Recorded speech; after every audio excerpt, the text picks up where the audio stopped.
Hello, good morning. అందరు ఎలా ఉన్నారు?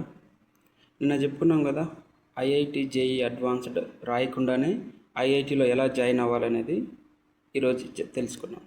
ఓకే, ఒలింపియాడ్ ఎగ్జామ్స్ కన్నా మనం క్లియర్ చేయగలిగితే we can get the admission in to the IITs like Mumbai, IIT Mumbai, IIT Chennai, like that we have.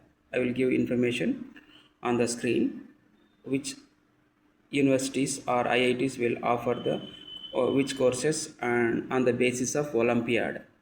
అంటే IIT JEE advance రాయకుండానే మనం Olympiads కన్నా క్లియర్ చేస్తే మనము ఏ కోర్సులు ఏ ఐఐటీస్లో ఉన్నాయో నేను మీకు క్లియర్గా ఇన్ఫర్మేషన్ ఇస్తానన్నమాట. ఓకేనా? మరి ఎలా ఈ ఒలింపియాడ్స్ ఎలా రాయాలి అంటే, మన ఇండియాలో first national standard examination in physics, నేను ఫిజిక్స్ గురించి మాట్లాడుతున్నాను as a being a physics teacher. Okay, national standard examination in physics ఉంటుందన్నమాట. ఓకేనా? అది క్లియర్ చేస్తే దాని తర్వాత మనకు ఇండియన్ ఫిజిక్స్ ఒలింపియాడ్ అని ఇంకొక ఎగ్జామ్ పెడతారు, ఇండియన్ ఫిజిక్స్ ఒలింపియాడ్. అది క్లియర్ చేస్తే మనకు ఓసిఎస్సి అని ఉంటుంది, orientation cum selection camp. OCSC, orientation cum selection camp.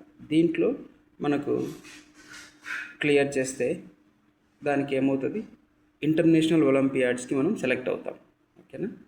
ఇది ప్రాసెస్ అన్నమాట. ఇంటర్నేషనల్ ఒలింపియాడ్ కానీ మనం క్లియర్ చేస్తే will get a lot of benefits. World wide recognition వస్తుంది.